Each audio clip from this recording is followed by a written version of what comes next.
নমস্কার বন্ধুরা, তোমরা সবাই কেমন আছো? আশা করছি তোমরা সবাই ভালো আছো, আর আমিও ভালো আছি। আজকে আমি তোমাদেরকে মুসুর ডালের চচ্চড়ি রান্না করে দেখাবো। ভালো লাগলে আমাকে ফলো করে আমার পাশে থেকো, আর লাইক, কমেন্ট ও শেয়ার করে দিও। মুসুর ডালের চচ্চড়ি খেতে দারুণ লাগে। ভাত, রুটি সব কিছু দিয়ে ভালো লাগে। তাহলে চলো বন্ধুরা, আমি কিভাবে রান্নাটি করছি এবার দেখে নেওয়া যাক। প্রথমে আমি মুসুর ডালটাকে ভালো করে ধুয়ে নিয়েছি। অনেকবার জল পাল্টে পাল্টে ভালো করে ধুয়ে নিয়েছি। এবার কড়াইতে সর্ষের তেল দিয়ে দিয়েছি। তেলটা গরম হলে ফোড়নে দিয়ে দেব দুটো ফাটিয়ে নেওয়া শুকনো লঙ্কা, একটা তেজপাতা, পেঁয়াজ কুচি, আদা কুচি, রসুন কুচি, আর দিয়ে দেব কালো জিরে আর চেরা কাঁচা লঙ্কা দিয়ে দেব।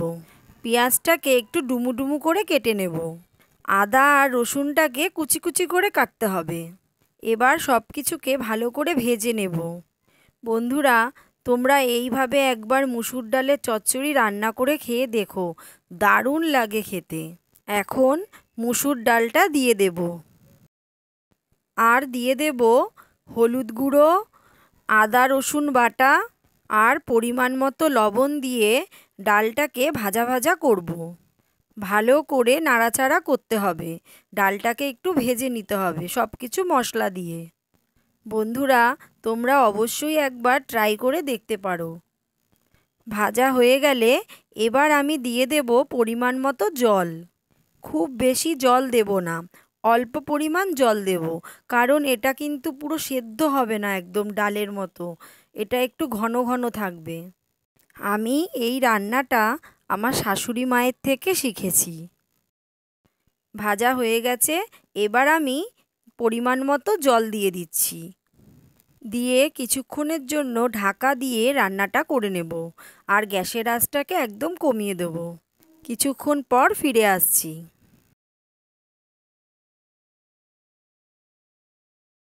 কিছুক্ষণ পর ফিরে এলাম।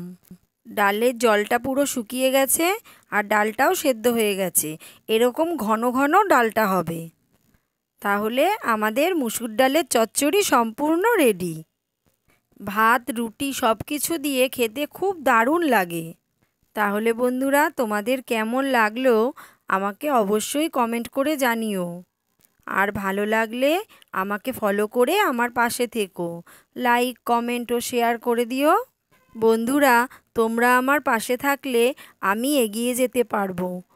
তাহলে আজকের মতো এইটুকুই। আবার তোমাদের সামনে চলে আসবো নতুন ভিডিও নিয়ে। তোমরা ভালো থেকো, সুস্থ থেকো, আর সব সময় আমার পাশে থেকো। তাহলে আজকের মতো টাটা।